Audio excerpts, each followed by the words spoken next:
बाबा, या जमिनीची वाटणी करा. मला पैशांची खूप गरज आहे. मोठ्या सूनबाई, असे काय झालं आहे त्यामुळे तुला पैशांची गरज पडली आहे? जर तुला कोणती अडचण असेल तर मला सांग, मी तुला मदत करेन. आपल्या सासऱ्यांचे असे बोलणे ऐकून आरती जोरजोरात रडू लागली. मोठ्या सुनेला अशा प्रकारे रडताना पाहून शरदराव खूप परेशान झाले. मग आरतीने जे काही सांगितले ते ऐकून शरदरावांच्या पायाखालची जमीन सरकून गेली.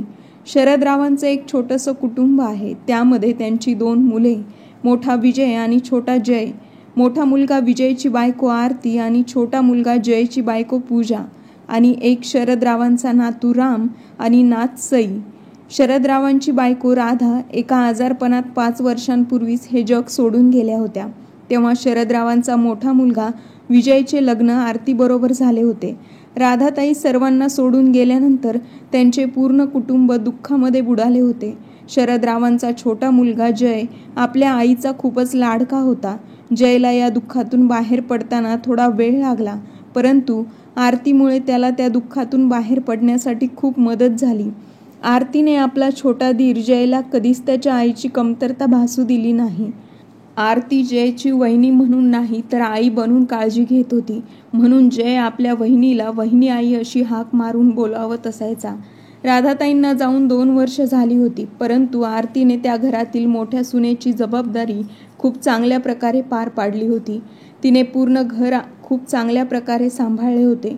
तिने कधीच कोणाला तक्रार करण्याची संधी दिली नाही. शरदरावांचा मोठा मुलगा विजय प्राध्यापक होता आणि त्यांचा छोटा मुलगा जय सॉफ्टवेअर इंजिनियर होता. आरतीने सुद्धा BEd पूर्ण केलं होतं, परंतु तिला अजूनपर्यंत अशी संधी मिळाली नव्हती की फॉर्म भरून शिक्षक बनण्यासाठी ती परीक्षा देऊ शकेल. हळूहळू दिवस असेच निघून गेले आणि एक दिवस जयसाठी एक नाते आले. शरदरावांनी मुलीचा फोटो जयला दाखवला तेव्हा जय म्हणाला, बाबा, मला कोणीतरी दुसरीच मुलगी आवडते. मला तिच्याच बरोबर लग्न करायचं आहे. तिचं नाव पूजा आहे आणि ती माझ्यासोबत माझ्या ऑफिसमध्येच काम करते. शरदराव म्हणाले, ठीक आहे बाळा, जर तुला तुझ्या आवडीच्या आणि ओळखीच्या मुलीबरोबर लग्न करायचं असेल तर मला काहीच अडचण नाही, पण तू आम्हा लोकांची एकदा पूजाबरोबर भेट घडवून देऊ शकतोस का? हो, का नाही बाबा. मी रविवारी तिला आपल्या घरी बोलावून घेतो, तेव्हा तुम्ही सर्व लोक तिला भेटून घ्या. तेव्हा शरदराव म्हणाले, ठीक आहे जय बाळा, तू आता आराम कर. मी थोडा वेळ माझ्या मित्रांना भेटून येतो. शरदराव आपल्या मित्रांना भेटण्यासाठी बाहेर गेले. त्यानंतर जय आपल्या वहिनीकडे गेला आणि म्हणाला, वहिनी आई, मला तुझी कोणाबरोबर तरी भेट घडवून द्यायची आहे. त्यावर आरती म्हणाली, भाऊ, अशी कोण व्यक्ती आहे जिची तुम्ही माझ्याबरोबर भेट घडवून देणार आहात? तेव्हा जय म्हणाला, वहिनी, आज बाबांनी मला लग्नाविषयी विचारले तेव्हा मी त्यांना म्हणालो की मला पूजा आवडते म्हणून. बाबांना पूजाला भेटायचं आहे, परंतु मला असे वाटते की बाबांची पूजाबरोबर भेट घडवून देण्याअगोदर मी तुमची पूजाबरोबर भेट घडवून देण्याच्या विचारात आहे. तुम्ही पूजाला भेटून घ्या आणि त्यानंतर मला सांगा की पूजा कशी आहे, ती तुम्हाला कशी वाटते. त्यानंतरच मी पूजाची दादा आणि बाबांबरोबर भेट घडवून देईल. तेव्हा आरती म्हणाली, हे बघा, मला पूजाला भेटण्यामध्ये कोणतीही अडचण नाही, परंतु आता तुम्ही दोघेही एकमेकांना पसंत करता तर गोष्ट तिथेच संपते. असे तर नाही ना की ती मुलगी मला आवडली नाही तर तुम्ही तिच्याबरोबर लग्न करणार नाही. तुम्ही प्रेम केला आहे तर तुम्हाला लग्न तर करावंच लागेल ना. अच्छा, ठीक आहे वहिनी आई, आता मी फक्त तुम्हालाच नाही तर घरातील सर्व लोकांबरोबर पूजाशी भेट घडवून देतो. या रविवारी मी तिला घरी बोलावून घेत आहे. ठीक आहे भाऊ, तुम्ही तिला बोलावून घ्या. आम्ही सर्व लोक तिला भेटून घेऊ आणि त्याच वेळी लग्नाचे सुद्धा पक्के करू. अजून एक काम करा, पूजाबरोबर तिच्या आईबाबांना सुद्धा बोलावून घ्या. ठीक आहे वहिनी आई, असे म्हणून जय आपल्या रूममध्ये निघून गेला. रविवारी पूजा आपल्या आईबाबांबरोबर जयच्या घरी आली. पूजा दिसायला खूपच सुंदर होती आणि ती ज्याप्रमाणे वागत होती ते सर्व पाहून घरातील सर्वांनाच ती खूप आवडली होती. आरतीला सुद्धा पूजाला भेटून खूप आनंद झाला होता. ती मनातल्या मनात विचार करत होती, आता कोणीतरी तिची साथ देणारही येणार आहे. दोन्ही कुटुंब एकत्र बसून दोघांचे लग्न ठरवतात आणि काहीच दिवसात जय आणि पूजाचे मोठ्या धूमधडाक्यात लग्न होते. लग्न एवढं भव्य दिव्य करण्यात आले की सर्व लोक त्यांच्या लग्नाची चर्चा करत होते. जय त्याची आई राधाताईंचा खूपच लाडका होता. म्हणून राधाताई नेहमीच असं वाटायचं की आपल्या मुलाचे लग्न धूमधडाक्यात व्हावे.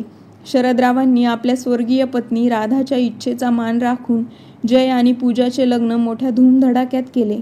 पूजाने छोट्या सुनेच्या रूपात आता शरदरावांच्या घरामध्ये प्रवेश केला होता. 2 दिवसामध्येच लग्नानंतरच्या सर्व विधी पूर्ण झाल्या. त्यानंतर जय आणि पूजा दोघेही हनीमूनसाठी सिंगापूरला निघून गेले. लग्नाचं घर असल्याकारणाने घरामध्ये सर्वच वस्तू अस्तव्यस्त पडल्या होत्या. त्यामुळे घर पूर्वीप्रमाणे साफ करण्यासाठी आणि प्रत्येक वस्तू जागच्या जागी ठेवण्यासाठी आरतीला जवळपास 1 आठवडा लागला. या 1 आठवड्यामध्ये आरतीने पुन्हा एकदा आपल्या घराला चमकवले होते. शरदराव मनातल्या मनात विचार करत होते की नक्कीच आपण मागच्या जन्मी कोणते तरी चांगले पुण्यकर्म केले असतील, म्हणून तर आपल्याला आरतीच्या रूपात एवढी गुणी आणि चांगली सून मिळाली आहे. कारण जर आरतीला एखाद्या गोष्टीचे वाईट वाटले तर ती गोष्ट आरती सर्वांसमोर खूप चांगल्या प्रकारे ठेवत असायची. ती कोणतीच गोष्ट आपल्या मनामध्ये ठेवून एखाद्याविषयी मनात राग ठेवत नसायची. जे काही आहे ते अगदी प्रामाणिकपणे सर्वांसमोर बोलून नेहमी सर्वांची कामे हसतमुखाने आणि मोठ्या आनंदाने करत असायची. त्यामुळे तिने आत्तापर्यंत घरातील वातावरण आपल्या या स्वभावामुळे अगदी आनंदी ठेवले होते. आता जय आणि पूजा हनीमूनवरून परत आले होते. त्यानंतर 2 दिवसात पूजा आपल्या माहेरी निघून गेली होती आणि जयची सुद्धा सुट्टी संपली होती, म्हणून तो पुन्हा आपल्या नोकरीच्या ठिकाणी म्हणजेच पुण्याला परत गेला होता. एक दिवस आरती घराच्या टेरेसवर कपडे सुकवण्यासाठी जात होती. ती आता पायऱ्या चढतच होती तेव्हाच अचानकपणे तिला चक्कर आली आणि ती खाली पडली. विजय तयार होऊन बाहेर येत होता, परंतु जेव्हा त्याने पाहिले की आरती पडली आहे तेव्हा लगेचच तो धावत आरतीजवळ गेला. तिला उचललं आणि आपल्या बाबांना आवाज दिला. विजयने आरतीला आपल्या रूममध्ये आणले आणि तिच्या तोंडावर पाणी शिंपडले. जेव्हा तिला शुद्ध आली तेव्हा विजयने आरतीला विचारले, काय झाले आरती, तुझी तब्येत ठीक आहे का? आरती म्हणाली, असे तर काहीच नाही, परंतु 1 आठवड्यापासून माहीत नाही का, पण मला सारखी चक्कर आल्यासारखे वाटत आहे आणि वॉमिटिंग सारखं होत आहे. तेव्हा विजय म्हणाला, चल आरती, मी तुला डॉक्टरांकडे घेऊन जातो. कोणत्याही गोष्टीसाठी रिस्क घेणे चांगलं नाही. कधी कधी छोट्या छोट्या आजारांवर पण आपण लक्ष देत नाही, मग असाच आजार पुढे मोठं रूप धारण करतो. विजय आरतीला घेऊन हॉस्पिटलमध्ये गेला.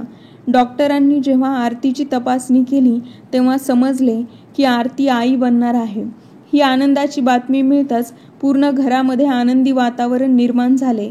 आरती घरी आली तेव्हा तिने लगेचच आपल्या छोट्या दीराला जयला फोन करून सांगितले की तुम्ही काका होणार आहात.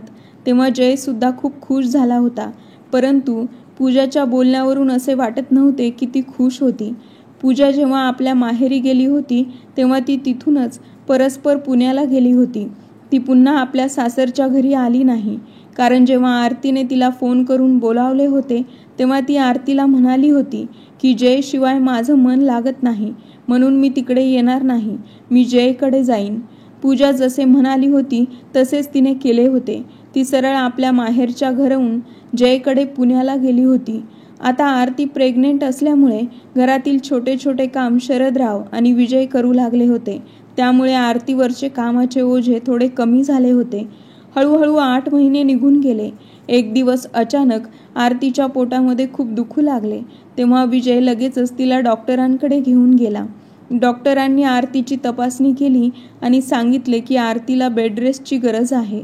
तेव्हा आरतीची काळजी घेण्यासाठी विजयने 1 महिन्याची सुट्टी घेतली होती. अशातच एक दिवस शरदरावांनी जयला फोन केला आणि त्याला म्हणाले की 15 दिवसाची सुट्टी घेऊन मोठ्या सुनबाईची काळजी घेण्यासाठी तिला इकडे पाठवून दे. डॉक्टरांनी मोठ्या सुनबाईला पूर्णपणे बेड रेस्ट करायला सांगितलं आहे. अशा वेळी घरामध्ये एका महिलेचे असणे गरजेचे आहे. ठीक आहे बाबा, मी पूजाला सांगतो, ती तिकडे येईल. ठीक आहे बाळा, असं बोलून शरदरावांनी फोन ठेवून दिला. जय पूजाला म्हणाला, पूजा, तू काही दिवसांसाठी वहिनीजवळ जा, त्यांना तुझी गरज आहे. तेव्हा पूजा म्हणाली, मी तिकडे जाणार नाही, मी तिकडे जाऊन कुणाचीही मोलकरीण बनणार नाही. तेव्हा जय म्हणाला, पूजा, तू असं का बोलत आहेस? ते तुझे सुद्धा घर आहे आणि वहिनी तुझी मोठी जाऊबाई आहे ना, त्या आपल्याच आहेत ना. त्यांना आता गरज आहे. अशा परिस्थितीमध्ये जर तू तिथे जाऊन काम केलेस तर तू लगेच मोलकरीण बनणार नाहीस. त्यावर पूजा रागातच म्हणाली, हे बघ जय, मी उगाचच गोष्टी फिरवून बोलत नाही. जर त्यांना त्या घरामध्ये मदतीची गरज असेल तर त्यांनी जोपर्यंत वहिनींना बाळ होत नाही तोपर्यंत एखादी कामवाली बाई ठेवावी आणि मला अशा फालतू कामासाठी सुट्टी संपवायची नाही. आता काही दिवसांनी मला माझ्या माहेरी सुद्धा जायचं आहे आणि तुला तर माहितीच आहे ना की माझ्या वहिनीचा वाढदिवस येणार आहे आणि माझ्या वहिनीने मला खूप अगोदरच सांगून ठेवले आहे, म्हणून मी तुझ्या वहिनीकडे जाणार नाही. त्यामुळे तू तुझ्या बाबांना फोन करून सांग की घरातील कामे करण्यासाठी कामवाली बाई ठेवावी. जयला पूजाचे असे बोलणे अजिबात आवडले नव्हते. तो पूजाला म्हणाला, पूजा, तुला माहीत आहे ना, आई गेल्यानंतर वहिनीने मला कधीच आईची कमतरता भासू दिली नाही. त्या माझ्यासाठी फक्त वहिनी नाही तर माझ्या वहिनी आई आहेत. आज त्यांना आपली गरज आहे आणि अशा वेळी तू या सर्व गोष्टी बोलत आहेस. या गोष्टीवरून जय आणि पूजामध्ये थोडा वाद होतो. शेवटी जय आपल्या बाबांना फोन करून सांगतो की बाबा, पूजाच्या ऑफिसमध्ये बाहेरून ऑडिटर्स येणार आहेत म्हणून पूजाला सुट्टी मिळत नाही. जर तुम्ही म्हणत असाल तर मी सुट्टी घेऊन येतो. बाळा, तुला वहिनीला भेटायचं असेल तर तू ये, तुला कोणीही नाही म्हणणार नाही. परंतु या वेळेला घरामध्ये कोणीतरी महिलेची गरज आहे. पूजा आली असती तर बरं झालं असतं, परंतु तिला सुट्टी मिळत नाही तर काही हरकत नाही, कारण ऑफिसचे कामसुद्धा खूप गरजेचे आहे. शरदराव जरी असे बोलत असले तरी ते खूपच चांगल्या प्रकारे समजून गेले होते की पूजा जाणून बुजून इकडे येत नाही. परंतु जय काही दिवसांची सुट्टी घेऊन आला. जयला पाहिल्याबरोबर आरती खूपच खुश झाली होती, परंतु जेव्हा तिने पाहिले की पूजा आलेली नाही तेव्हा ती तेवढीच उदाससुद्धा झाली. कारण आरती मनातल्या मनात विचार करत होती की पूजा अजूनपर्यंत या घरात राहिलेलीच नाही.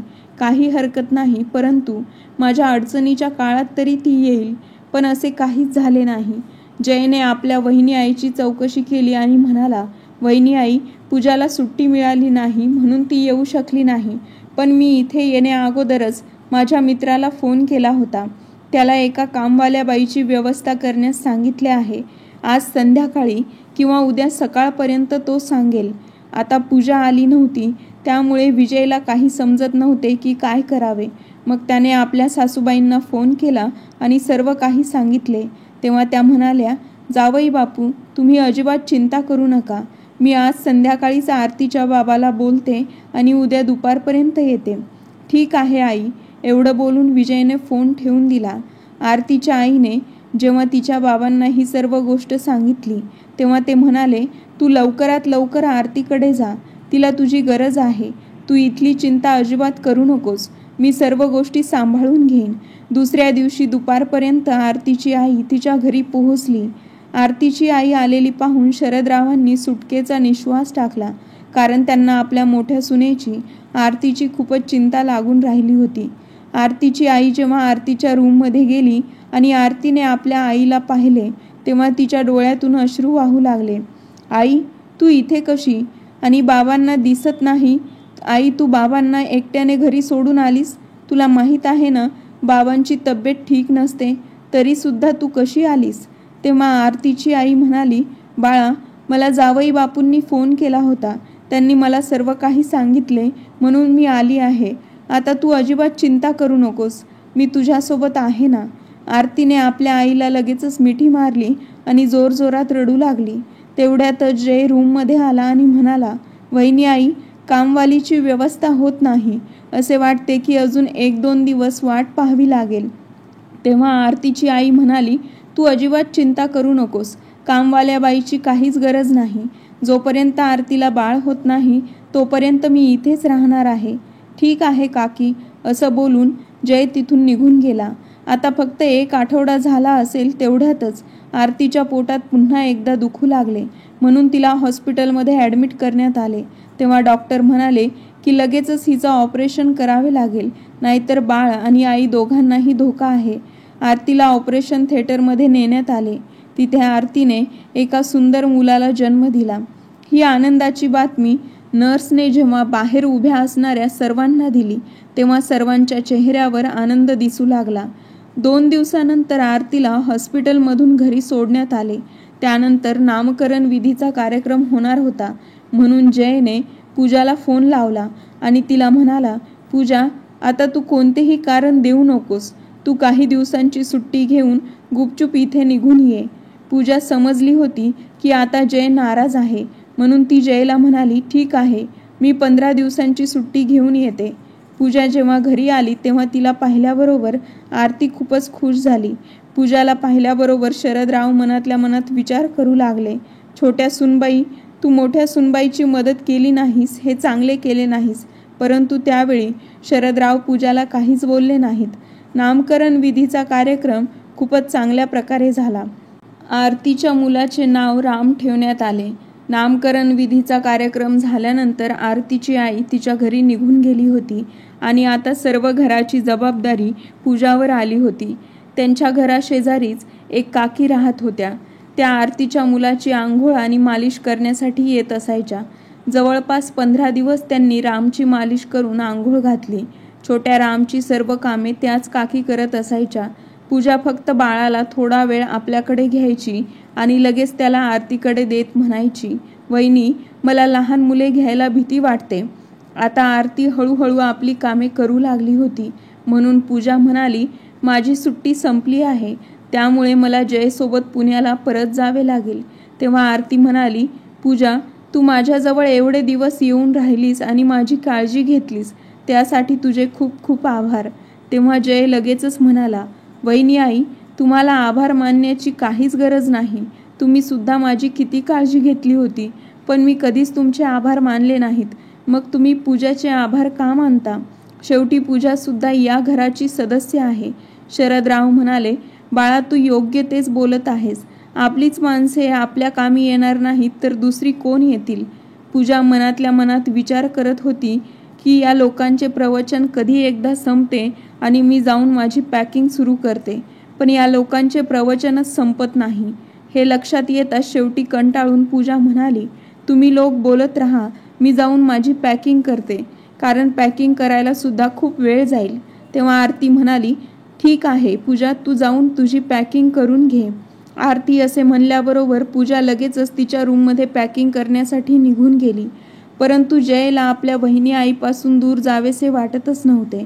तो म्हणाला, वहिनी आई, राम आल्यामुळे तुमचे माझ्यावरचे प्रेम कमी तर होणार नाही ना? तेव्हा आरती म्हणाली, तुम्ही काय बोलत आहात भाऊ? माझ्यासाठी तर माझं पहिलं बाळ तुम्हीच आहात. तेव्हा शरदराव विचार करू लागले की मी नशीबवान आहे, म्हणूनच मला अशी सून मिळाली आहे जिने आपल्या मुलाला स्वतःचा मुलगा मानले आहे आणि त्याला एका आईचे प्रेम दिले आहे. शरदराव आता तिथून निघून गेले. पूजाची पॅकिंग झाली होती. संध्याकाळीच त्यांची फ्लाईट होती.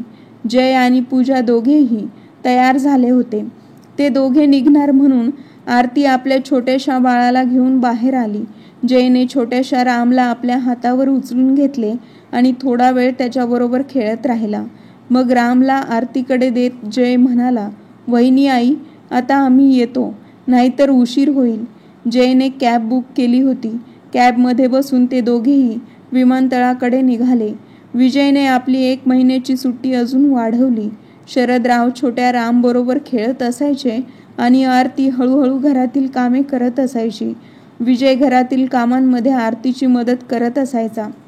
हळूहळू राम 1 महिन्याचा झाला होता आणि आरती आता जवळपास हळूहळू घरातील सर्वच कामे करू लागली होती. त्यामुळे विजय आता पुन्हा आपल्या नोकरीवर जाऊ लागला होता. विजयला जवळपास 1.5 महिन्यांची सुट्टी घ्यावी लागली होती. आरतीने आता पुन्हा एकदा घराची सर्व जबाबदारी सांभाळायला सुरुवात केली होती. त्यामुळे शरदराव आणि विजय दोघांनीही सुटकेचा निश्वास टाकला होता. दोघेही आता जणू काही चिंतामुक्त झाले होते. हळूहळू असेच दिवस निघून गेले. पूजा वर्षातून एकदाच आपल्या सासरच्या घरी येत होती. जेव्हा सुद्धा ती फक्त 2-4 दिवस राहून लगेचच आपल्या माहेरी किंवा पुण्याला निघून जायची. परंतु जय मात्र वर्षातून 2दा आपल्या घरी येऊन सर्वांना भेटून जात असायचा, जेव्हा आरतीला खूपच चांगले वाटायचे. हळूहळू दिवस असेच निघून गेले. राम आता 5 वर्षांचा झाला होता. तिकडे पुण्यामध्ये जय आणि पूजा सुद्धा आईबाबा झाले होते. पूजाने एका गोंडस मुलीला जन्म दिला होता. पूजाने आपल्या मुलीचे नाव सई ठेवले होते. पण म्हणतात ना, माणसाच्या आयुष्यात सुखाचे दिवस आले की माणसाला कधी कधी पंख फुटतात आणि तो उडू लागतो. हे काही समजत नाही. आरती आता आपल्या छोट्या राममध्ये व्यस्त राहू लागली. शरदरावांसाठी तर राम एक खेळण्याप्रमाणे होता. ते दिवसभर त्याच्या मागे मागे फिरत असायचे आणि रामसुद्धा आपल्या आजोबांना खूप दमवत असायचा. त्यामुळे कधी कधी आरती रामला ओरडत असायची की आपल्या आजोबांना एवढा त्रास देऊ नकोस, पण तरीसुद्धा राम ऐकायचा नाही. तेव्हा आरती म्हणायची, बाबा तुम्ही रामच्या मागे एवढी धावपळ करू नका. कितीतरी वेळा मी रात्री तुम्हाला पाय दाबताना पाहिलं आहे. तुमचे पाय दुखतात तरीसुद्धा तुम्ही माझं बोलणं का ऐकत नाही? तेव्हा शरदराव म्हणतात, ठीक आहे बाळा, मी आतापासून माझी काळजी घेईन. आता मी त्याच्याबरोबर बसून खेळेन. जय जेव्हा पूजा आणि सई बरोबर घरी येत असायचा तेव्हा राम सई बरोबर खेळण्याचा हट्ट करायचा. परंतु पूजा सईला रामसोबत जास्त वेळ खेळू द्यायची नाही.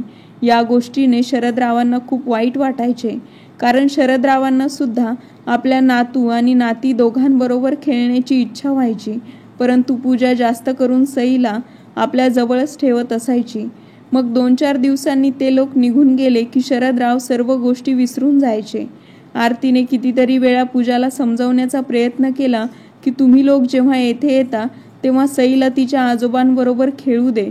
तसे तर सई नेहमीच तुमच्याजवळ असते. 2-4 दिवसांसाठी तर तुम्ही लोक इथे येता, तरीसुद्धा तू सईला आपल्या जवळच ठेवतेस. आरतीचे असे बोलणे ऐकल्यानंतर पूजाला खूप राग यायचा आणि ती म्हणायची, वहिनी मला काहीही सांगण्याची गरज नाही की माझी सई कोणासोबत खेळेल आणि कोणासोबत खेळणार नाही. ती माझी मुलगी आहे. तिची काळजी कशी घ्यायची हे मला खूप चांगल्या प्रकारे माहीत आहे. तुम्हाला काही सांगण्याची गरज नाही. तुम्ही तुमचे पहा, मी माझं पाहून घेईन. पूजाचे असे बोलणे ऐकल्याबरोबर आरती शांत होऊन जायची. हळूहळू दिवस असेच निघून जात होते. राम आता 12 वर्षांचा झाला होता तर सई 8 वर्षांची झाली होती. एक दिवस शरदराव म्हणाले की ते आपल्या मित्राबरोबर 1 महिन्यासाठी मित्राच्या मुलाच्या घरी सिंगापूरला जात आहे. हे ऐकल्याबरोबर आरती थोडी परेशान झाली आणि म्हणाली, बाबा काय झालं आहे? सर्व ठीक तर आहे ना? कोणती अडचण तर नाही ना? तेव्हा शरदराव म्हणाले, सुनबाई तू असताना मला कोणती अडचण का असेल? तो माझा मित्र आहे ना मनोहर, तो खूपच हट्ट करत आहे आणि सिंगापूर फिरण्याची माझी सुद्धा खूप इच्छा आहे. ठीक आहे बाबा, कधी जायचं आहे? तेव्हा शरदराव म्हणाले, 2 दिवसानंतरच जायचं आहे. त्यानंतर 2 दिवसांनी शरदराव आपला मित्र मनोहर सोबत सिंगापूरला निघून गेले. पण एक दिवस विजय कामावरून घरी आला तेव्हा त्याची तब्येत खूपच खराब झाली होती. आरतीने विजयला लगेचच हॉस्पिटलमध्ये नेले. तिथे गेल्यानंतर विजयच्या काही टेस्ट करण्यात आल्या तेव्हा समजले की विजयला ब्रेन कॅन्सर झाला आहे, म्हणून त्याच्यावर लगेचच उपचार करावे लागतील. डॉक्टर म्हणाले होते की आता विजयला झालेला कॅन्सर हा 1st स्टेजमध्ये आहे, म्हणून लगेचच विजयवर उपचार केले तर त्याचा जीव वाचवला जाऊ शकतो. आता आरतीच्या पायाखालची जणू काही जमीनच सरकून गेली होती. तिला काही समजतच नव्हते की आता काय करायला हवे. आता ते दोघे नवरा बायको हॉस्पिटलमधून घरी आले. घरी आल्यानंतर आरती विजयला म्हणाली, आता आपल्याला ही गोष्ट बाबांना सांगावी लागेल. तेव्हा विजय म्हणाला, आरती माझं बोलणं नीट ऐक. बाबांना आत्ता काही सांगू नकोस. त्यांना परत यायला फक्त 10 दिवस शिल्लक राहिले आहेत. त्यांना आरामात फिरून येऊ दे. तसेही त्यानंतर ते परेशान होणारच आहेत. आरती म्हणाली, ठीक आहे, जसे तुम्ही म्हणत आहात तसेच मी करेन. आरतीने विजयला विचारले, विजय आपल्या अकाउंटमध्ये किती रुपये असतील? तुम्हाला तर माहितीच असेल ना, कॅन्सरवर उपचार करण्यासाठी खूप पैसे लागतात. आपल्याला पैशांची व्यवस्था करावी लागेल. तेव्हा विजय म्हणाला, आरती मी जेवढे पैसे कमावतो त्यातील खूप पैसे घर खर्चामध्ये खर्च होऊन जातात. जे थोडेफार शिल्लक राहतात ते तसेच अकाउंटमध्ये राहून आता जवळपास 5 ते 6 लाख रुपये जमा झाले असतील, त्यापेक्षा जास्त नाही. परंतु विजय, डॉक्टर तर म्हणाले होते की ऑपरेशन करण्यासाठी कमीत कमी 20 लाख रुपये लागतील. मग एवढे पैसे आपण कुठून आणणार? विजय आणि आरती दोघांच्या चेहऱ्यावर चिंता स्पष्टपणे दिसत होती. आरतीने जयला फोन केला, परंतु फोन जयने नाही तर पूजाने उचलला. तिने पूजाला सर्व गोष्ट सांगितली. तेव्हा पूजा म्हणाली, वहिनी आमच्याकडे तर अजिबात पैसे नाही आहेत. येथे पुण्यामध्ये राहणे खूपच मुश्किल होते. जेवढे आम्ही दोघं कमावतो तेवढे पैसे खर्च होऊन जातात. माफ करा वहिनी, आम्ही तुमची काहीच मदत करू शकत नाही. वहिनी, तुम्ही एक काम करा, बाबांना सांगून ती गावाकडे आपली जमीन आहे ना त्याची वाटणी करायला सांगा. त्याचे 2 हिस्से करून 2 भावांच्या नावावर करा. मग तुमच्या वाटणीला येणारी जमीन तुम्ही विका. त्यातून जे काही पैसे येतील त्याच पैशातून तुम्ही तुमच्या नवऱ्यावर उपचार करा. तुम्हाला कोणासमोरही पैसे मागण्यासाठी हात पसरावे लागणार नाहीत. आणि एकदा का उपचार सुरू केले की असे थोडीच की 20 लाख रुपये लागतील, अजून सुद्धा पैसे लागू शकतात. वहिनी, माझे बोलणे ऐका. तुम्ही बाबांना ही गोष्ट सांगा की जमिनीची वाटणी करा. आरती म्हणाली, पूजा, जय येईल तेव्हा एकदा माझे जय बरोबर बोलणे करून दे. त्यावर पूजा म्हणाली, वहिनी, याविषयी जय बरोबर बोलण्याची काय गरज आहे? मला माहीत आहे ना की आमच्या अकाउंटमध्ये किती पैसे आहेत किंवा नाहीत. पूजाचे असे बोलणे ऐकून आरतीला वाईट वाटले होते. पूजा एवढी कठोर कशी होऊ शकते? आरतीला आता काहीच समजत नव्हते. डॉक्टरांनी विजयला फक्त 1 आठवड्याची औषधं दिली होती. 1 आठवडा औषध घेतल्यानंतर विजयला थोडा आराम मिळाला होता. परंतु 1 आठवड्यानंतर विजयला डॉक्टरांकडे नेण्यात आले. तेव्हा डॉक्टर म्हणाले, आता सर्व ठीक आहे, परंतु जेवढ्या लवकर शक्य होईल तेवढ्या लवकर तुम्ही ऑपरेशन करून घ्या. तेच तुमच्यासाठी चांगले राहील. ठीक आहे डॉक्टर, 2 दिवसानंतर बाबा येतील, मग मी तुम्हाला सांगतो. 2 दिवसानंतर शरदराव आपल्या घरी परत आले. घरी आल्याबरोबर त्यांना जाणवू लागले की घरातील वातावरण बदलले आहे. हळूहळू सकाळची संध्याकाळ झाली, परंतु आरतीच्या चेहऱ्यावर शरदरावांनी एकदा सुद्धा हास्य पाहिले नाही. आता त्यांना पूर्णपणे खात्री झाली होती की नक्कीच कोणती तरी गोष्ट आहे, म्हणूनच आरती एवढी नाराज राहत आहे. आता सर्वजण रात्रीचे जेवण करण्यासाठी एकत्र बसले होते. राम थोडा वेळ आपल्या आजोबांना सिंगापूरविषयी काही गोष्टी विचारत होता, पण त्यानंतर तो झोपण्यासाठी निघून गेला. राम निघून गेल्याबरोबर शरदराव म्हणाले, सुनबाई, काय गोष्ट आहे? तू एवढी का परेशान दिसत आहेस? मी पाहतोय विजय सुद्धा खूप परेशान दिसत आहे. कोणती गोष्ट झाली आहे का, मला सांगा ना. जेव्हा शरदरावांना समजले की त्यांच्या मुलाला ब्रेन कॅन्सर झाला आहे तेव्हा त्यांच्या पायाखालची जमीनच सरकून गेली. आरतीने पाहिले तर शरदरावांच्या चेहऱ्यावर घाम फुटला होता. म्हणून ती लगेचच म्हणाली, बाबा, चिंता करण्याची काहीच गरज नाही. कॅन्सर आता सुरुवातीच्या स्टेजमध्ये आहे, त्यामुळे विजयचे ऑपरेशन झाले तर ते पूर्णपणे बरे होतील. पण आरती आणि विजय दोघेही आतल्या आत तुटत होते, परंतु ते आपल्या बाबांना आधार देत होते.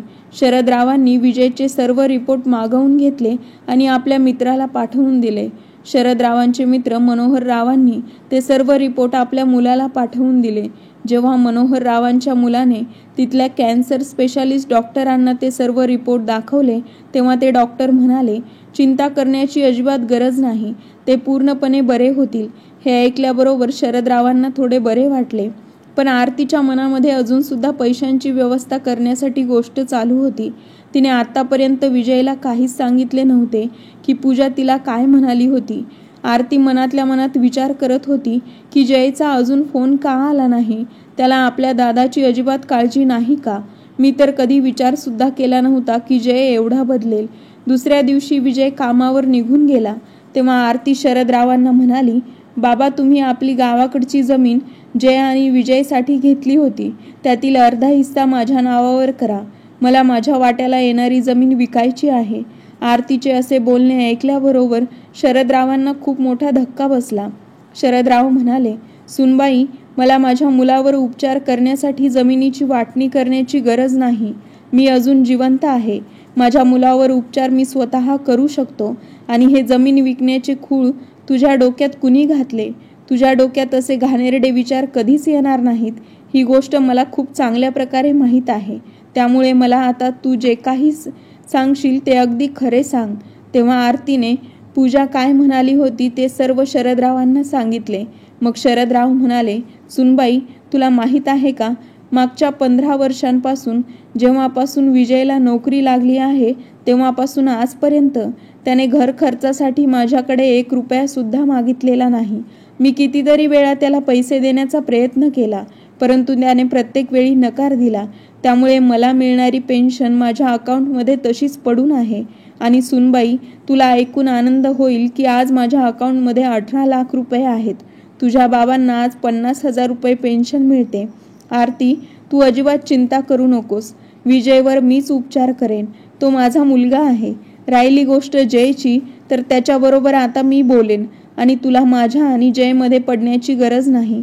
शरदरावांनी जयला फोन केला आणि सर्व काही सांगितले. तेव्हा जय जोरजोरात रडू लागला. तो म्हणाला, बाबा, पूजाने मला अजूनपर्यंत काहीच सांगितलेलं नाही. पूजाने आत्तापर्यंत जे काही केले आहे त्यासाठी मी तुम्हा सर्वांची माफी मागतो. परंतु एवढी मोठी गोष्ट तिने माझ्यापासून लपून ठेवली, हे खूप चुकीचे केले. या गोष्टीसाठी मी तिला कधीच माफ करणार नाही. आणि बाबा, माझ्या अकाउंटमध्ये आता 12 लाख रुपये आहेत. मग पूजा कसे म्हणाली की आमच्याकडे पैसे नाहीत? जयने आपल्या बाबांचा फोन ठेवला आणि लगेचच तो आपल्या रूममध्ये गेला आणि पूजाला म्हणाला, पूजा, तुला वहिनीचा फोन आला होता ना? तिने तुला सांगितले होते ना की दादाला ब्रेन कॅन्सर झाला आहे? परंतु एवढी मोठी गोष्ट तू मला का सांगितली नाहीस? तुझी हिंमत कशी झाली एवढी मोठी गोष्ट माझ्यापासून लपवून ठेवण्याची? जयने लगेचच आपले सामान पॅक केले आणि तो आपल्या घरी जाण्यासाठी निघाला. जयने लगेचच मनोहर काकांकडून त्यांच्या मुलाचा नंबर घेतला आणि त्याला फोन करून लगेचच डॉक्टरांचा नंबर घेतला, जिथे विजयचे रिपोर्ट दाखवण्यात आले होते. तेव्हा सिंगापूरचे डॉक्टर म्हणाले की तुम्ही त्यांना 1 आठवड्याच्या आतमध्ये घेऊन या. आपण त्यांचे ऑपरेशन करू. लवकर शक्य झाले तर तुम्ही लवकर या. दुसऱ्याच दिवशी जय आपल्या घरी पोहोचला होता. आरतीने जेव्हा जयला पाहिले तेव्हा तिने लगेचच त्याला मिठी मारली आणि जोरजोरात रडू लागली. तेव्हा जय आपल्या वहिनी आईसमोर नतमस्तक झाला आणि तिची माफी मागू लागला. आरतीने जयसाठी चहा बनवला. जय चहा प्यायला आणि त्यानंतर म्हणाला, वहिनी आई, विजयदादाचे सामान पॅक करा. मी सिंगापूरच्या डॉक्टरांबरोबर बोललो आहे. आम्ही उद्या सिंगापूरसाठी निघत आहोत. शरदराव म्हणाले, बाळा, तुझ्याकडे किती पैसे आहेत? तेव्हा जय म्हणाला, माझ्या अकाउंटमध्ये 12 लाख रुपये आहेत. इतर पैशांची व्यवस्था मी कोणत्या तरी इतर मार्गाने करेन, असे जय म्हणाला. तेव्हा शरदराव म्हणाले, बाळा, कुठूनही पैशांची व्यवस्था करण्याची गरज नाही. इतर पैसे मी तुझ्या अकाउंटला ट्रान्स्फर करतो.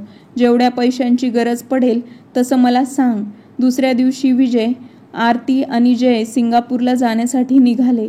तिथे गेल्यानंतर विजयचे यशस्वी ऑपरेशन होते. तेव्हा जय आणि आरतीचा आनंद गगनात मावेना असा झाला होता. आरतीने लगेचच ही बातमी आपल्या बाबांना फोन करून सांगितली. बाबा, ऑपरेशन यशस्वी झालं आहे. विजयच्या जीवाला कोणताही धोका नाही. ऑपरेशननंतर जवळपास 15 दिवसांनी जय आणि आरती विजयला घेऊन भारतात आले. सर्व लोक विजयला पाहण्यासाठी येत होते. 2 दिवसानंतर पूजा आपल्या आई वडील आणि सईसोबत शरदरावांच्या घरासमोर उभी होती. त्यांनी दरवाजाची बेल वाजवली. शरदरावांनी येऊन दरवाजा उघडला तेव्हा समोर पूजाला पाहून शरदरावांचे डोळे लाल झाले होते. ते लगेच म्हणाले, पूजा, तुला या घरात येण्याची काहीच गरज नाही. पण पूजाचे आई आणि बाबा, तुम्ही घरात येऊ शकता. तुम्ही माझ्या बोलण्याचे वाईट वाटून घेऊ नका. तुम्ही आतमध्ये येऊन विजयला भेटा. पण तुम्ही तुमच्या मुलीला सांगा की तिने पुण्याला परत जावे. मी सुरुवातीपासूनच जाणून होतो की ह्या मुलीचे हृदय दगडाचे आहे, परंतु ती खरंच एवढ्या कठीण दगडाची हृदयाची बनलेली असेल हे माहिती नव्हते. म्हणून तिने तिथेच पुण्याला जयबरोबर आरामात राहावे. तुला या घरामध्ये येण्याची गरज नाही आहे. पूजाच्या आईबाबांनी शरदरावांसमोर हात जोडले आणि म्हणाले, शरदराव, या वेळेला आमच्या मुलीला माफ करा. पुन्हा तिच्याकडून अशी चूक होणार नाही. पूजाला सुद्धा आपल्या चुकीची जाणीव झाली होती. ती म्हणाली, बाबा, शक्य झाले तर मला माफ करा. तेव्हा पाठीमागून आरती म्हणाली, बाबा, पूजाला माफ करा. कधी कधी माणसांकडून चुकी होते. परंतु आरती, सुनबाई. तेवढ्यातच आरती म्हणाली, जाऊ द्या ना बाबा, ही गोष्ट इथेच संपवून टाका. आता सर्व काही चांगलं झालं आहे तर तिला माफ करण्यात काय हरकत आहे? तेवढ्यात विजय सुद्धा म्हणाला, बाबा, तिला माफ करा. तिला घरात येऊ द्या. कारण पूर्णपणे मी बरा झाल्यामुळे घरामध्ये आनंदाचे वातावरण आहे. देवाच्या कृपेने विजयचे ऑपरेशन होऊन आता 10 वर्ष पूर्ण झाली आहेत. परंतु विजय अगदी सुदृढ आहे आणि यापुढे सुद्धा त्याने असेच राहून निरोगी स्वास्थ्य जीवन जगावे हीच देवापुढे प्रार्थना. आजची कथा आवडली असेल तर लाईक आणि शेअर करा आणि चॅनलला सबस्क्राईब करायला विसरू नका. भेटूया नवीन एका व्हिडिओमध्ये नवीन एका कथेसह.